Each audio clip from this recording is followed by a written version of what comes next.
Rei dos reis, Senhor dos senhores. Escudo para aquele que nele se refugia. Inigualável. Nele não há trevas. O eterno que reinará para sempre, de geração em geração.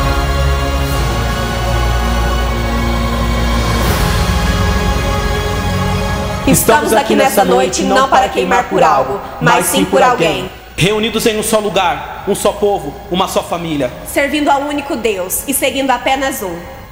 O Reino.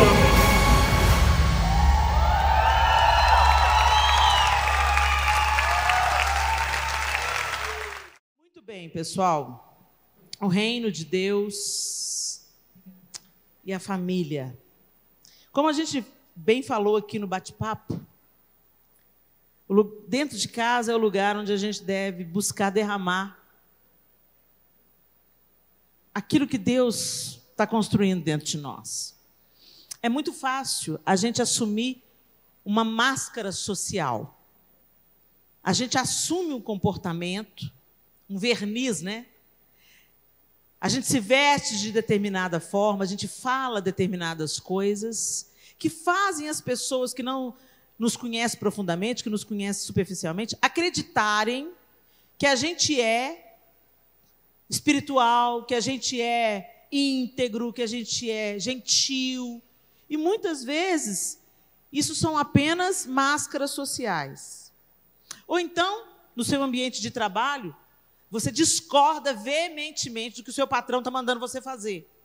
Ele está te pedindo uma hora extra e você já está de trabalho até aqui, mas se você for contra o seu patrão, você pode perder aquele emprego. Então, o que você faz? Você engole o sapo, sorri, tudo bem, eu fico. E a gente guarda o nosso pior desempenho, vamos dizer assim, para casa. Então, para casa, a gente leva o resto. O que sobrou da gentileza para o patrão, do tempo no trabalho, na escola, no ambiente da porta para fora, a gente é gente boa, mas da porta para dentro, não são os valores do reino que estão sendo desenvolvidos e vivenciados no âmbito familiar. Então, o Senhor nos convida a negar a nós mesmos e segui-lo. E muitas vezes a gente aparenta uma coisa, mas na hora de negar realmente a gente não nega. E a gente quer fazer valer o nosso direito, a nossa vontade, a nossa voz, e normalmente a gente faz isso dentro de casa e da pior maneira. Não estou querendo dizer que dentro de casa você tem que se anular. Não. Dentro de casa você pode comunicar a sua vontade, a sua preferência ou a sua opinião gentilmente. Por que a gente é tão gentil com os de fora e grosseiro com os de dentro, né? Chega o pastor e pede: ô fulano, você podia ficar para você ajudar a fazer os ornamentos das flores, fulano? Você pode ficar? Claro, pastor, deixa comigo, eu dou um jeito, eu venho ajudar. Lá o marido chega em casa e fala: ô bem, frita um ovo para mim. Eu frito você. Estou cansada. Está pensando que eu sou sua empregada? Você tem mão, não? Por que a gente trata os de casa com casca e tudo, e os de fora, oi, como vai? Né? Chega o filho do pastor, pequeno, pula no seu sofá novo, você fala com ele assim: ei, bem, ei, neném, desce daí, senão faz dodói, né? Vem com a tia. Não faz dodói. Aí o seu filho da mesma idade viu, gostou. Quando o filho do pastor vai embora, o menino sobe em cima do sofá e começa a pular. Menino, desce daí agora! Vem aqui! Você sabe quanto que custou esse sofá? Essa aí é quem você é de verdade. Para as visitas, a gente coloca aquela toalha linda, as taças, os pratos. Gente, prato para visita. A sua melhor louça você guarda para visita. E aí, para os seus filhos, você dá um copo de requeijão?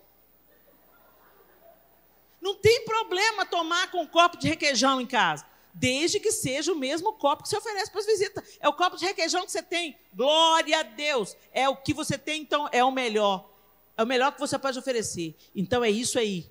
Mas oferece a mesma coisa que você oferece para as visitas, oferece para a sua família. Então, a tendência da gente é embolar o meio de campo e ser muito crente fora de casa. E dentro de casa é quem a gente é de verdade. Então, antes de eu ler o que eu tenho que ler aqui e nós entrarmos no texto bíblico, eu queria que você fizesse uma rápida uma autoanálise. Quem você é para quem mora com você? O que as pessoas que vivem debaixo do mesmo teto com você dizem sobre a sua fé em Jesus Cristo? Será que você é uma bênção para aquelas pessoas que dividem a casa com você? Muito bem. Com essa pergunta ecoando aí dentro de você, abra sua Bíblia comigo em 1 João, capítulo 5.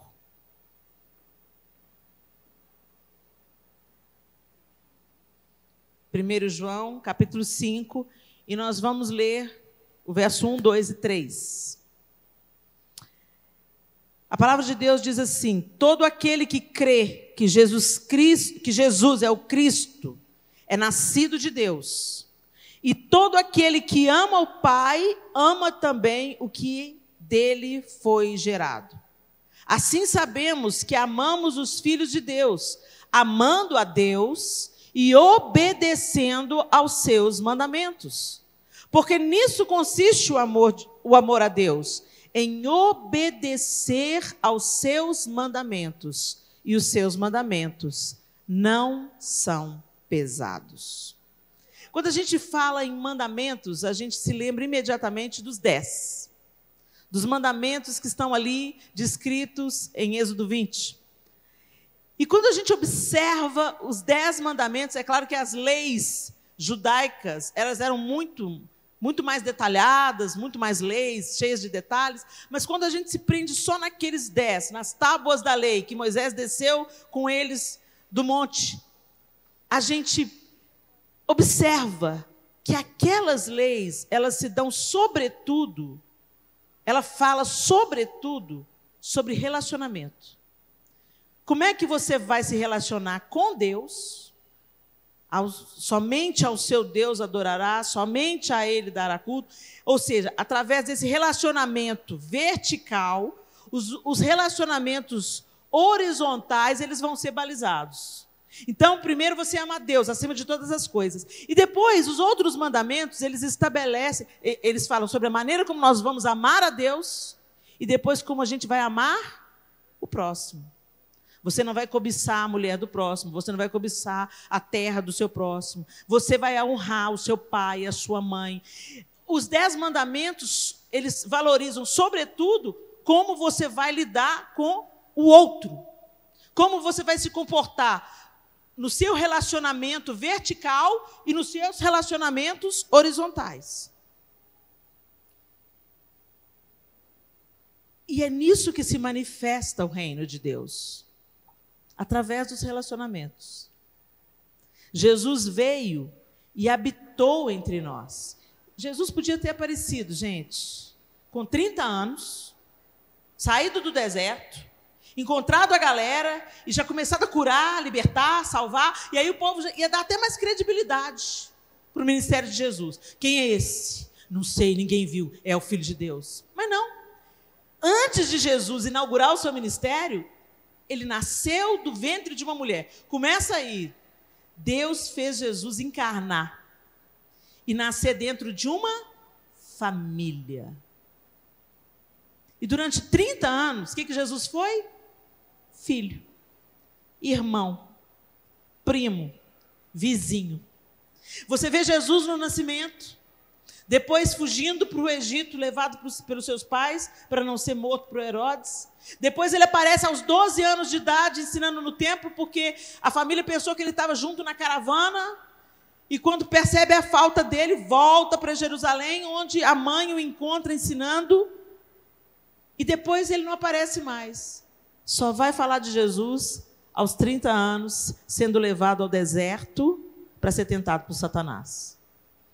E nesses 30 anos, Jesus foi filho, aprendiz de carpinteiro.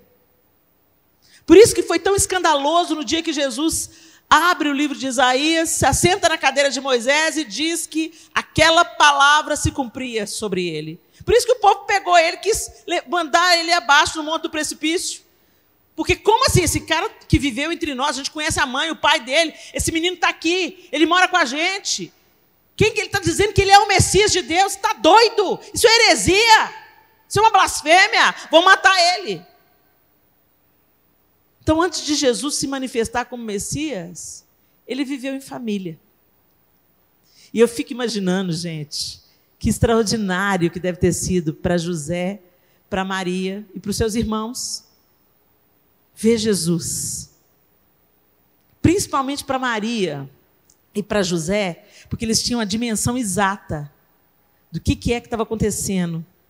Que era o Filho de Deus, que foi gerado de uma maneira miraculosa, que estava crescendo ali entre eles. Um filho, como a Bíblia diz que ele não pecou, em tudo ele foi tentado, mas ele não pecou. Que filho obediente. Que filho colaborador, que filho que honra. O reino de Deus ali, sentado na sua mesa de refeição. O reino de Deus sendo amamentado pelos seus seios. Meu Deus! É extraordinário. O reino de Deus ralando o joelho e vindo buscar consolo em você, mãe. Uau! Que coisa linda.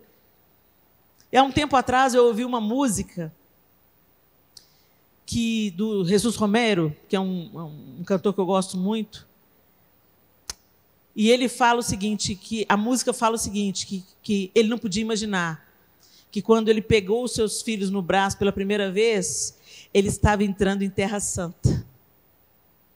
E é exatamente isso que é a maternidade. Você já pensou, Deus te confia um ser humano. E ele tem para esse ser humano um sonho, um plano, um projeto. Você pensa que nasceu da sua vontade. Não nasceu da sua vontade, nasceu do plano de Deus. Quantas mulheres tentam engravidar e não engravidam? Não conseguem. Cada vida que vem ao mundo é porque Deus tem um plano para essa vida. Mesmo aquelas que foram geradas em situações inóspitas, indesejadas, o Senhor vingou. Deus tem um plano aí. Porque Deus é quem dá a vida. E a gente não olha, às vezes, para os nossos filhos como homens e mulheres para os quais Deus tem um plano. Às vezes a gente não olha para o nosso cônjuge e pensa, eu tenho que cuidar da minha esposa, porque eu vou prestar contas. Gente, lá na carta de Pedro, ele diz assim, olha, se você tratar a sua esposa com amargura, as suas orações não serão ouvidas. Olha como é que Deus leva a sério o relacionamento de marido e mulher. E aqui nesse texto que a gente acabou de ler, em 1 João, está falando de obedecer. Amar a Deus consiste em obedecer.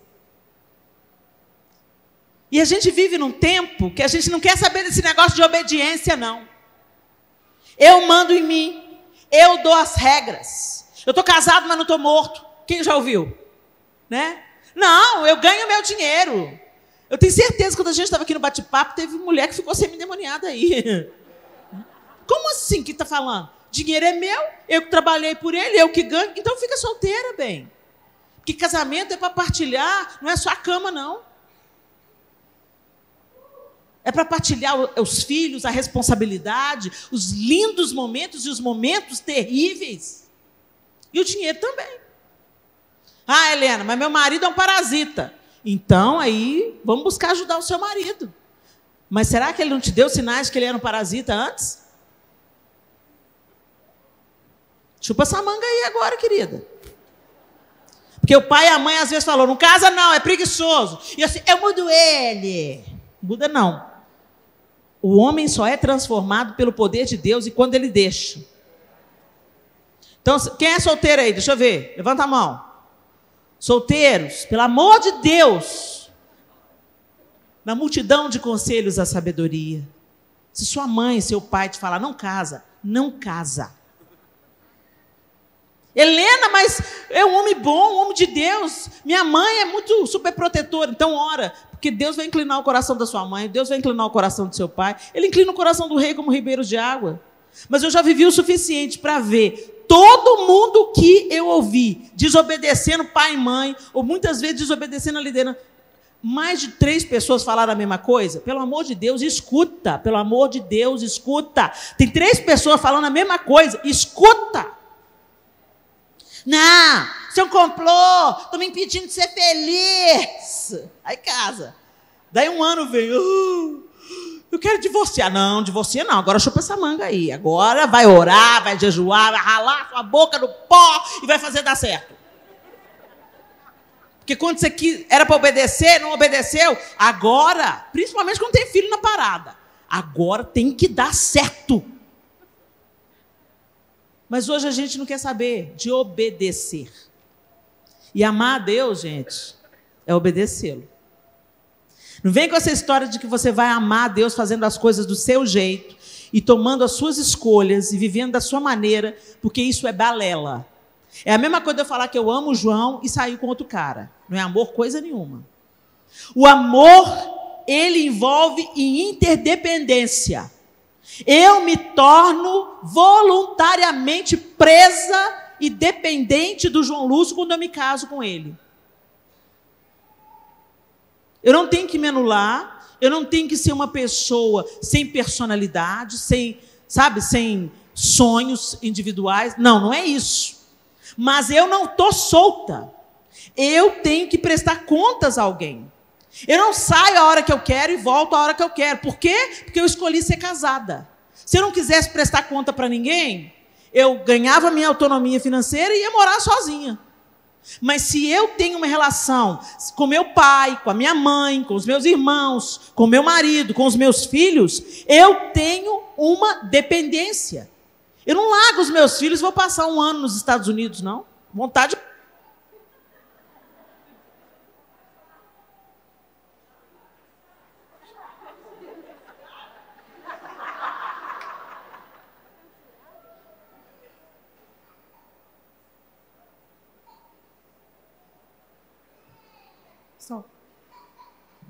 Ah, bom, pensei que já estava censurado, pastor. Então, as relações de afeto, elas são relações de interdependência. Sabe a musiquinha? Eu preciso de você, você...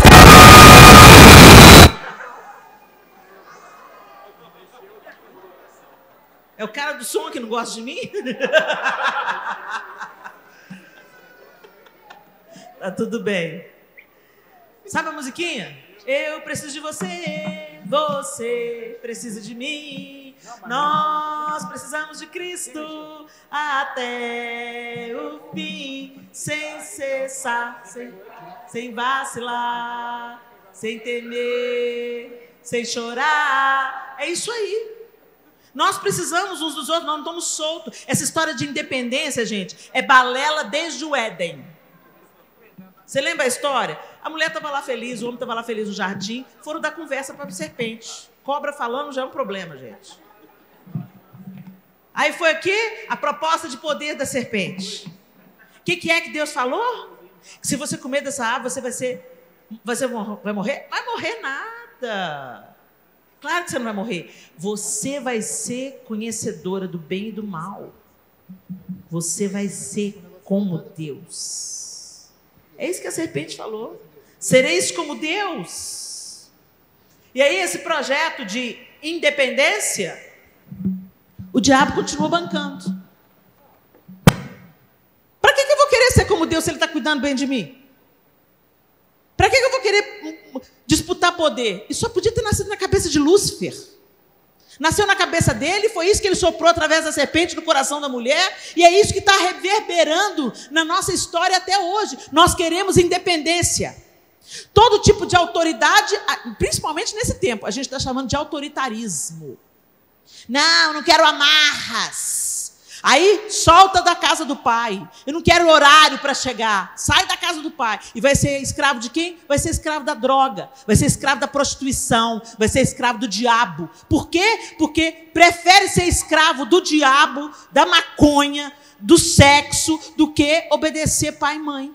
Que te protege, que te ama, que te cuida e que te possibilita um crescimento saudável. É isso que o diabo está fazendo com essa geração. Então, quando o Senhor falou assim, filhos, obedecei aos vossos pais no Senhor, pois isso é justo. Honra teu pai e a tua mãe, para que se prolongue os seus dias sobre a terra. Isso é um princípio do reino, e ele é para ser estabelecido na família, para que você viva e viva bem. E isso não é só sobre você, sobre o fato de ser filho. Quando você é um bom filho, quando você obedece os seus pais, você está fundando uma família feliz.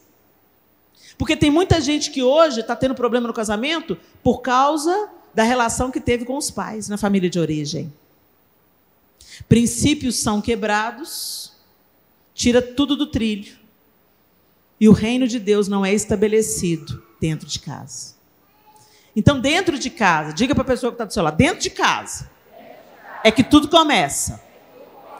Vai ser crente dentro de casa. Lá em Efésios capítulo 5, você pode abrir a sua Bíblia? Efésios capítulo 5. O apóstolo Paulo, então, instruindo as igrejas.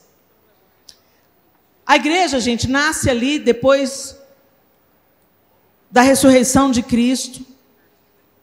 Veio o Pentecoste, a igreja nasce. A comunidade de cristãos. E Paulo vem... Gente, eu sou tão grata a Deus pela vida do apóstolo Paulo. Porque foi através do apóstolo Paulo que o evangelho alcançou os gentios. Na cabeça dos 12 discípulos de Jesus, o evangelho era para os judeus, para a libertação dos judeus. E Jesus teve que levantar Paulo, um judeu, para estender a nós o evangelho de Jesus Cristo. Então, eu sou tão grata pelas cartas de Paulo à igreja, às igrejas em Éfeso, na Galácia, porque por causa dessas cartas, essas cartas, inclusive, que Paulo enviou às igrejas, é o modelo que baliza a igreja hoje. Não é isso? E aí, nessa carta de Efésios, eu acho tão interessante que aqui na minha Bíblia, o primeiro versículo começa dizendo assim, Efésios capítulo 5, verso 1, portanto, sejam imitadores de Deus como filhos amados, e vivam em amor, como também Cristo nos amou e se entregou por nós, como oferta e sacrifício de aroma agradável a Deus. Então, presta atenção, quando o evangelho vem, quando o reino de Deus é estabelecido, a nomenclatura que é estabelecida é uma nomenclatura de família.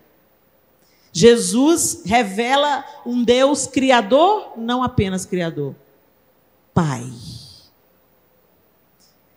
E aí Paulo está dizendo que vocês vivam como filhos. Olha aí como que o reino começa a se estabelecer dentro do modelo de família. Um pai sobre filhos. E aí ele continua, isso começa no verso 1. E aí ele continua no verso 8. Porque outrora vocês eram trevas, mas agora são luz no Senhor. Vivam como filhos da luz. Pois o fruto da luz consiste em toda bondade, justiça e verdade. E aprendam a discernir o que é agradável ao Senhor. Vivam como filhos da luz. E aí, depois desse estabelecimento de como nós devemos nos relacionar com o Pai, o apóstolo Paulo começa no verso 15. E aqui na minha Bíblia tem um subtítulo: Vida em comunidade. Aí ele fala: tenham cuidado com a maneira como vocês vivem. Que não seja como insensatos, mas como sábios, aproveitando ao máximo cada oportunidade, porque os dias são maus.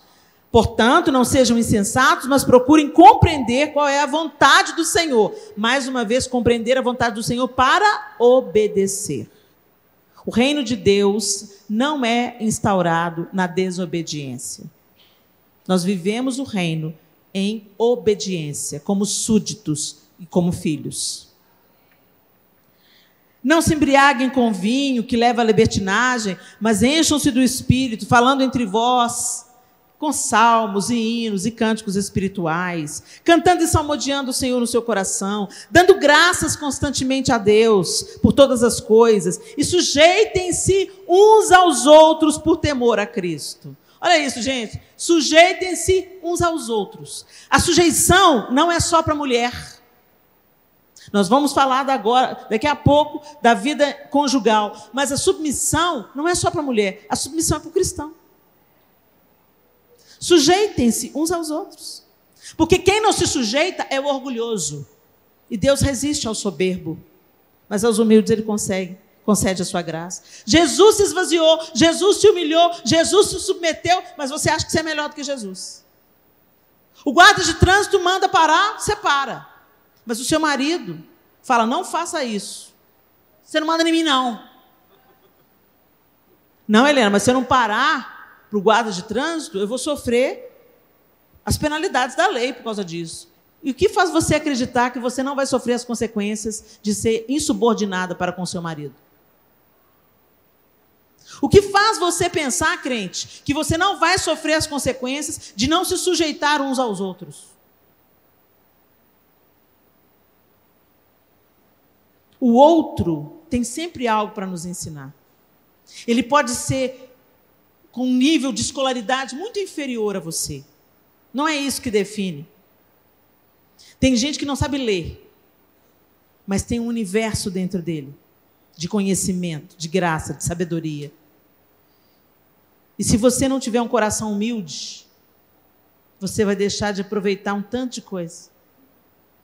Submissão não é ser pisado, não é ser abusado. Submissão é respeitar a autoridade. É simples assim. E aqui o apóstolo Paulo então está dizendo, sujeitem-se uns aos outros por temor a Cristo. E aí ele continua no verso 22, os deveres conjugais. Mulheres, sujeite-se cada uma ao seu marido. Respeite ao seu marido. E maridos, amem as suas esposas. Gente, o que nós mulheres mais temos necessidade? Fala sério. Nós mulheres queremos ser amadas, protegidas, cuidadas. Pode ser a mulher mais independente, mais bem resolvida, mais bem colocada na sua empresa. Ela não quer um homem banana do lado dela. Ela não quer um cara que encosta nela. Ela pode até tolerar isso por um tempo, por interesses, sei lá quais, mas, com o passar do tempo, aquele homem vai se tornando um estorvo na vida dela. Porque não é da natureza da mulher querer sustentar um cara que não faz nada. Incomoda a gente que é mulher, um cara folgado, um cara que não faz nada, um cara que só quer tirar vantagem, um cara que quer ficar em casa, enquanto você trabalha, se dedica, um cara que não faz nada, preguiçoso. A mulher, ela quer ser apreciada, ela quer ser cuidada, ela quer ser protegida, ela quer se sentir amada e não usada. E o homem, gente, você pode dizer para o homem, você é lindo, você é maravilhoso, ele gosta de ser elogiado? Claro, que homem que não gosta de ser elogiado? Mas você pode elogiar um homem o tanto que for, se você desrespeitar ele, todo elogio perde a sua função. Se você é aquela mulher que desafia, que chega o dedo no nariz do cara, você é um fracassado, você não vale nada, não preciso de você para nada, você não vale nada, não vai durar. Um homem não consegue ficar ouvindo esses desaforos de mulher. Ele briga por um certo tempo, depois ele cala a boca. E quando o cara cala a boca, pode saber, ele já está planejando sair fora. Então, por que será que o apóstolo Paulo estabelece: maridos, ame a sua esposa? Elogia, reconhece o valor dela, aprecia, protege, cuida, como quem cuida de uma joia preciosa. E mulher, respeita o seu marido, porque são as necessidades fundamentais de cada gênero. Os homens não precisam da gente ficar passando pano, sabe? Aquela história. Mulher que fica: tá bom esse brinco? Tá bom essa roupa? Tô gorda? Não responde. Se a mulher te perguntar: tô gorda, você fala: tá linda. Tá? Mesmo que você achar que ela tá gordinha. Agora, homem, você pode falar... Os homens se encontram depois de um longo tempo e falam: ei, cara, você é feio demais. Cadê o cabelo, cara? Você tá careca, tá acabado, você tá velho demais, cara. E essa barriga? E os dois riem e se agridem. Você pensa: vocês estão se agredindo, meu Deus. Ainda bem que seu menino puxou sua mulher, porque você tá acabado. E aí, depois, quando eles se separam, esse cara é gente boa demais. Mulher, ao contrário, ela se encontra: ei, linda, tudo bem, querida? Que bom te ver. Você tá ótima. Quanto tempo? Casou, que coisa boa. Que legal. E depois, ai, por que eu tinha que encontrar com ela logo agora? Tô sem maquiagem, não fiz uma escova no cabelo. Homens e mulheres são tão diferentes, né? Você pode falar, às vezes, palavras duras com o homem. Não passar pano, né? Não ficar elogiando. Não ficar... eu posso falar com outro... meu bem, você está careca, meu bem. É, minha filha, eu vou fazer o quê? O cabelo está indo embora. Comeu a carne, agora chupa os ossos. Mas ele não se abala em quem ele é. Ele pode até não gostar muito, mas fica de boa, ele supera. Mulher não. Mulher, se você faz uma crítica dessa, você está ganhando, você está arrumando um problema para o seu casamento. E nessas diferenças a gente vê claramente que a mulher, ela busca aprovação. Ela busca reconhecimento. Ela gosta de receber elogio. Ela gosta de ser percebida como uma boa dona de casa, como uma mulher que se esforça. Se às vezes chega uma mulher: meu bem, que comida gostosa. Ela fica toda feliz, se sentindo amada, se sentindo valorizada. É importante para a mulher, é a linguagem de amor da mulher. E o homem é o respeito. Você pode elogiar, você é lindo, você é fofo. Ela fala: você ganhou isso? Salário ruim esse seu, hein? Você é um cara frouxo. Você é um fraco. Não esqueça, escuta o que seu pai está falando, não. Seu pai não sabe de nada, não. Essas coisas vão minando um homem. A única coisa que um homem quer dentro de uma casa é ser respeitado.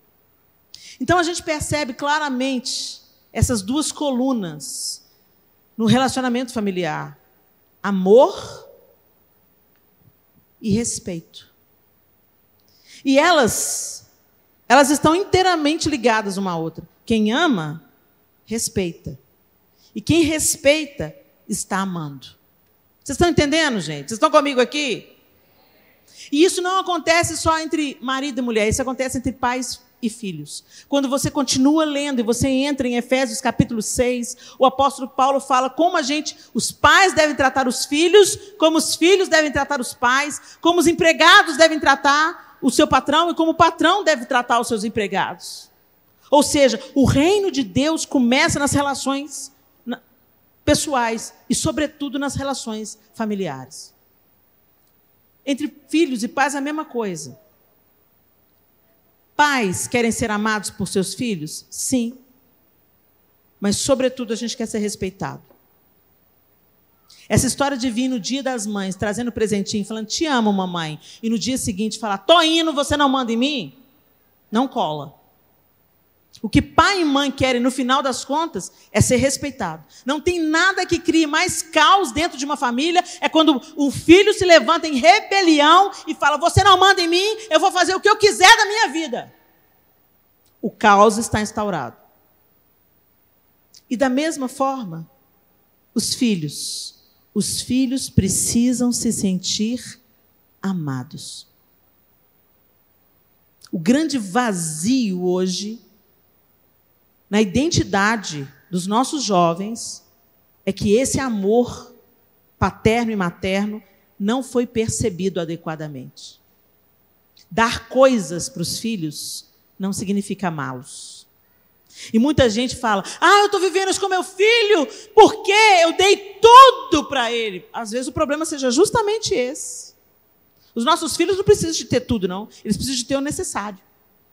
Eles não precisam de férias na Disney, eles não precisam da bicicleta do último brinquedo tecnológico, eles não precisam de estudar no melhor colégio, eles precisam de pai e de mãe, eles precisam de limite, eles precisam de amor que dá limite. Mas hoje inverteu.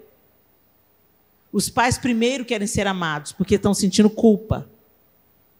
Estão sentindo culpa porque estão vivendo os seus projetos pessoais e deixaram os filhos em segundo plano. Aí eles sentem culpa, então eles querem compensar a culpa com coisas. Então eles dão presente para os filhos, ou então falam assim, eu passo tanto tempo trabalhando, Helena, não posso brigar com meu filho. Eu vou corrigir meu filho? Eu já fico a semana inteira trabalhando. Vou corrigir meu filho? Não posso fazer isso. Eu tenho que ser legal para os meus filhos.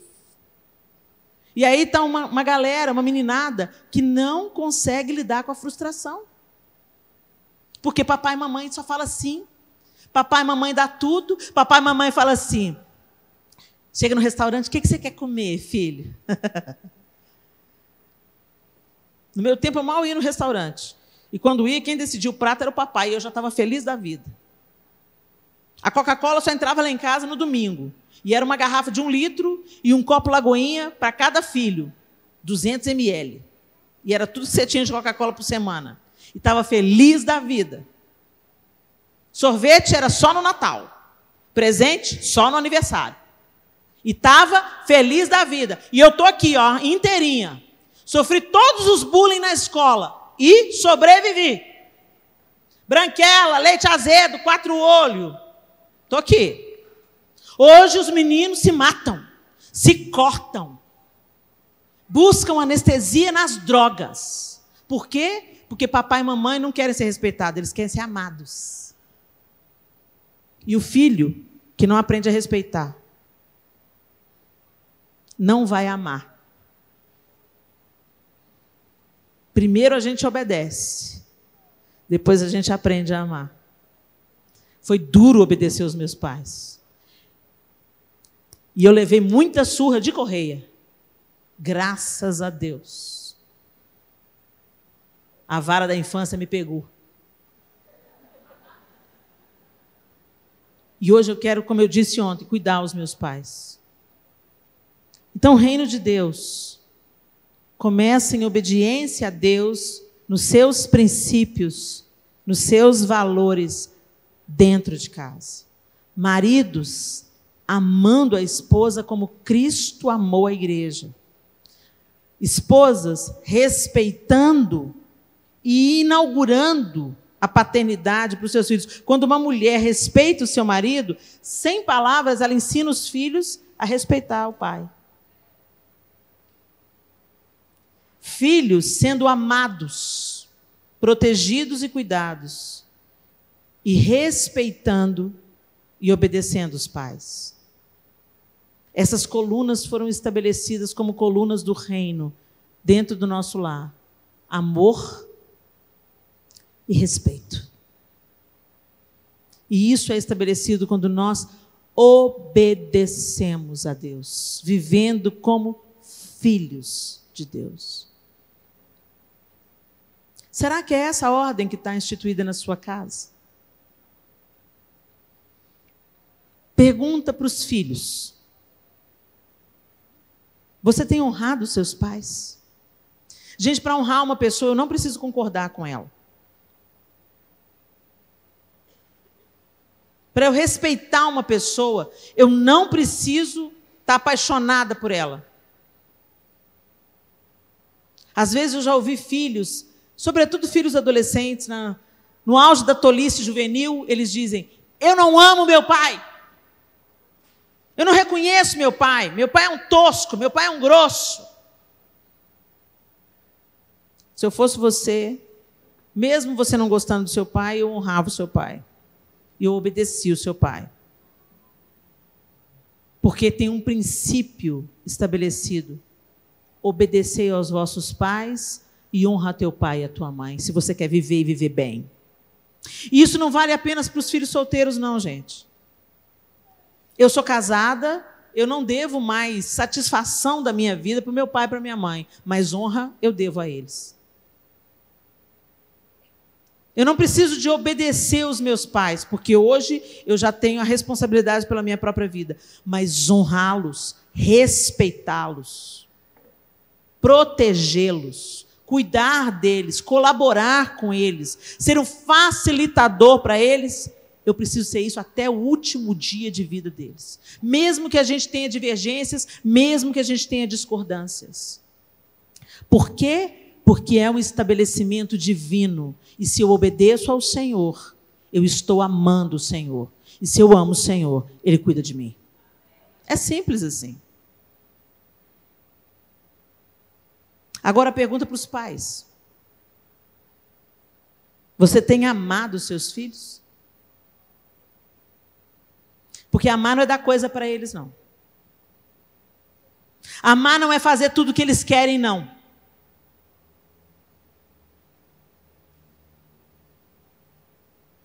Amar é entrar no universo deles. Procurar conhecê-los. A gente tem uma ilusão como pais de que a gente conhece os nossos filhos porque eles saíram de dentro da gente. Eles são indivíduos. Eles têm pensamentos próprios, eles têm um plano de Deus sobre eles. Embora eles estejam tecidos com o nosso DNA, eles são pessoas distintas de nós. É só você lembrar aí, você que já é casado, como você se distanciou do seu pai e da sua mãe. Você é parte deles. Mas como você tem uma vida tão diferente da vida deles, não é? Pois é, então pensa que o seu filho também está tomando esse caminho. Ele tem uma vida tão diferente da vida que você tem. E por um tempo, ele vai estar debaixo da sua tutela, do seu cuidado, da sua proteção. Capricha nesse tempo. Investe na semeadura. Beija muito, abraça muito, dá limite. Comunique-se com seu filho, converse com seu filho, brinque com seu filho. Um arrependimento que eu tenho na minha vida, de não brincar tanto com os meus filhos como o João brincava. Como o João brincava, eu pensava, está suprido. Deixa eu ali arrumar uma casa, deixa eu ali fazer uma comida. Que arrependimento que eu tenho. Se eu pudesse, eu parava o almoço e voltava lá para brincar de Lego. Mas eu estou aqui para te inspirar. Brinca com seus filhos. Para com eles. Escute as histórias que ele tem para contar. Não liga no automático. Porque o menino está falando, e aí, mãe, o meu colega... É mesmo, filho. Mentira, você não está ouvindo nada, você está no automático. Você está com a sua cabeça viajando. Isso não é amor. Para, senta, escuta. Às vezes, através dessas histórias que ele está contando, você vai descobrir coisas tremendas sobre a personalidade dele, ou coisas que ele está sofrendo na escola. Escuta de verdade. Isso é amor. Amor não é dar coisas. Tem meninos que vivem numa situação caótica, falta tudo, mas eles têm uma alegria tão grande. Eles têm uma satisfação, uma gratidão com o pouquinho que eles têm. Sabe por quê? Porque tem amor.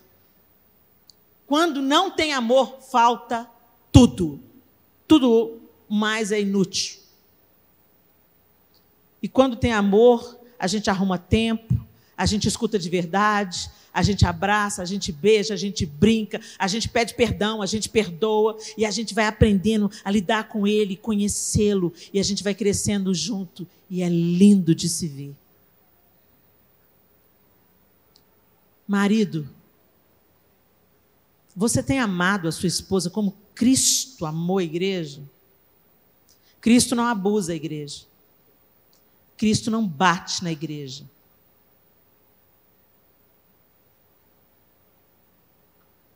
Cristo não desfere palavras que vão diminuir a igreja.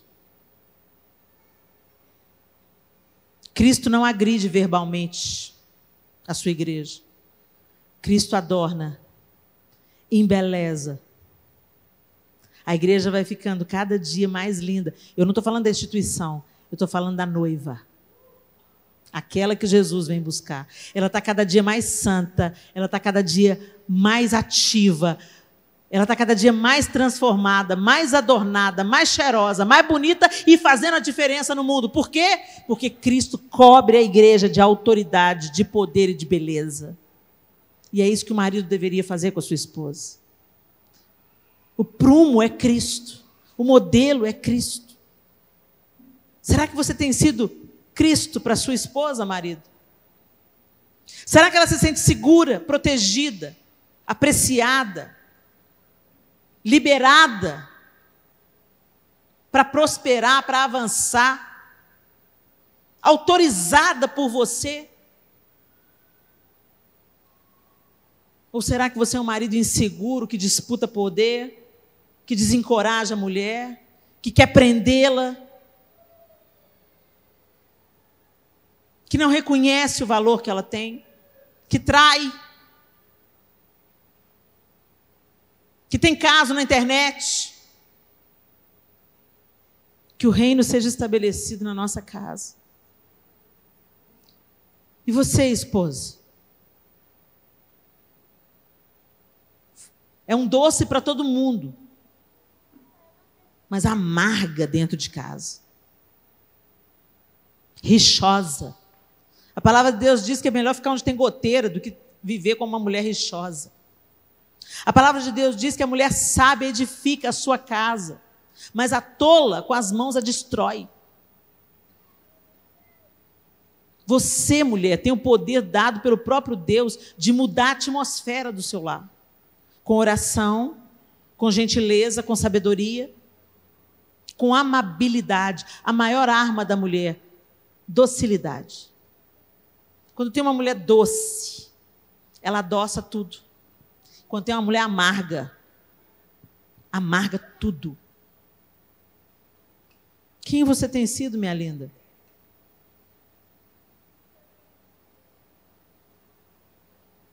Uma mulher sábia, uma mulher que edifica, uma mulher que defende a sua casa, uma mulher que promove os filhos, uma mulher que apresenta a autoridade do pai aos filhos,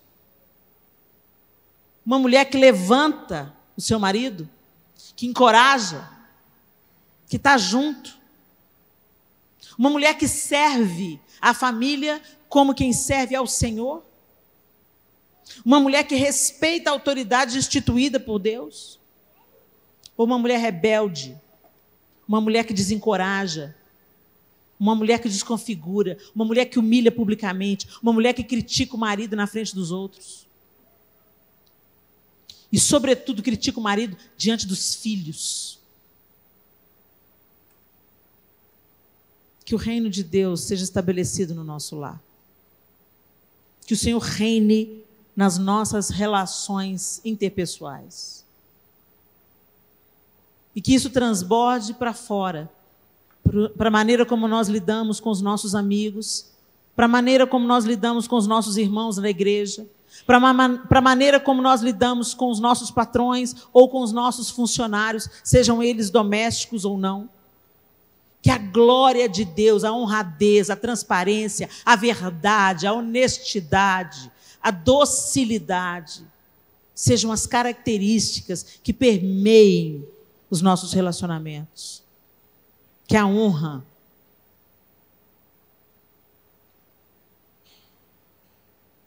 seja vista na nossa vida.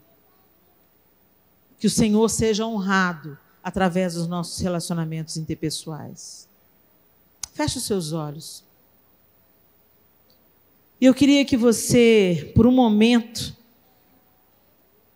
pensasse na sua família. Seja ela marido, esposa e filhos, ou seja ela pai, mãe, irmãos. Aquela família onde você está inserido hoje, com quem você vive hoje. Às vezes você vive com um irmão, às vezes com um primo, às vezes um primo é a sua família, mas é a sua família. Com quem você compartilha o teto hoje? O Senhor está reinando? lá na sua casa? Tem um trono para Deus na sua casa? São os princípios do Senhor que estão regendo a dinâmica familiar? O perdão. Gente, a gente tem que perdoar todo dia, porque somos perdoados todos os dias. A gente deve estender misericórdia, porque ela se renova sobre nós todas as manhãs.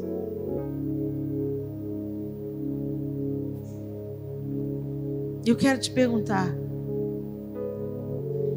o Senhor reina na sua casa?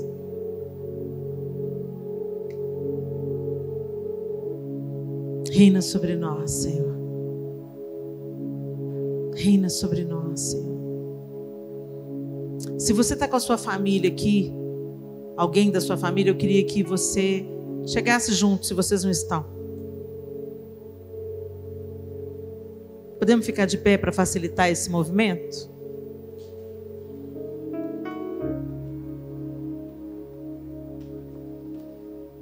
Ah, Senhor, Tu és tão lindo, Deus. Obrigada, Jesus.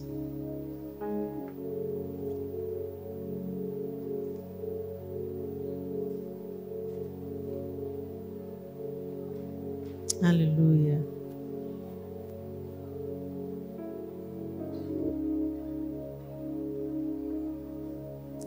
Segura aí na mão, abraça quem puder abraçar. Eu queria te dar um tempo para você olhar para essa pessoa que é da sua família. E se você não está aqui com alguém da sua família, você vai agora ter um tempo de oração pela sua família que não está aqui. Mas se você está com a sua família, eu queria que você olhasse para essa pessoa que está aí com você, dissesse o nome dela e falasse: olha, João, eu amo você. Eu quero que o reino de Deus seja estabelecido na nossa casa. Eu quero que o Senhor reine entre nós, reine no nosso casamento, reine sobre os nossos filhos. Né? E aproveita esse momento aí para declarar o seu amor, dizer: eu te amo, me perdoa se eu fiz alguma coisa que te desonrou, que te feriu. Me perdoa se eu não tenho sido um bom marido, me perdoa se eu não tenho sido uma boa esposa. Eu quero realmente que o Senhor transforme a nossa vida, transforme a nossa casa. Que o Senhor sonde o nosso coração nessa tarde, em nome de Jesus. Amém? Pode falar aí com a sua família. E quem não puder falar com a família, pode orar. Deus, nós colocamos diante do Senhor a nossa casa. Colocamos diante do Senhor a nossa família, Senhor. Oh, Deus. Obrigada por essa dádiva, por esse presente. Obrigada pelo pai, pela mãe, pelos irmãos. Obrigada pelo cônjuge. Obrigada pelo meu marido, pelos meus filhos. Obrigada, Senhor, pelas tias, tios, primos. Obrigada, Senhor, por aquelas pessoas que nós adotamos como família. Irmãos, amigos mais chegados que irmãos. Pai, em nome de Jesus, nós te pedimos, Pai, que o Senhor entre na nossa casa para estabelecer nos nossos lares o Teu trono de amor, para trazer conserto nos relacionamentos, Senhor, trazer cura nos nossos lares, trazer reconciliação na nossa casa, trazer conserto no nosso casamento. Que o coração dos pais, Senhor, seja convertido aos filhos e dos filhos aos pais. E que a gente te honre em tudo. Que dentro da nossa casa haja a manifestação do Teu reino através da nossa voluntária obediência ao Senhor, a quem o Senhor é, aos Teus princípios, às Tuas leis, aos Teus projetos. Que a gente seja totalmente submisso, Senhor, à Tua vontade, Deus. Pai nosso que estás nos céus, santificado seja o Teu nome. Venha a nós o Teu reino e seja feita a Tua vontade aqui na terra como é no céu. O pão nosso de cada dia nos dai hoje e perdoa as nossas dívidas, assim como nós temos perdoado aos nossos devedores. E não nos deixes cair em tentação, mas livra-nos do mal, pois teu é o reino, o poder e a glória para sempre. Reina sobre nós, Senhor. Reina nos nossos lares. Que o teu trono seja estabelecido dentro da nossa casa e nos nossos corações. E que os teus princípios nos governem. Que as tuas leis nos rejam. E que a gente possa se movimentar num relacionamento íntimo contigo, verticalmente e horizontalmente, com aqueles que o Senhor tem nos entregado. Nossos familiares, as pessoas que moram debaixo do mesmo teto conosco, nossos amigos mais próximos, que eles vejam o Senhor em nós, em nome de Jesus. Amém e amém. Aleluia. Dá um abraço gostoso. Isso. E se você não está com a sua família de sangue aí, você está com a sua família de sangue. Aquele sangue que foi vertido na cruz. Então, dá um abraço no seu irmão aí, em nome de Jesus.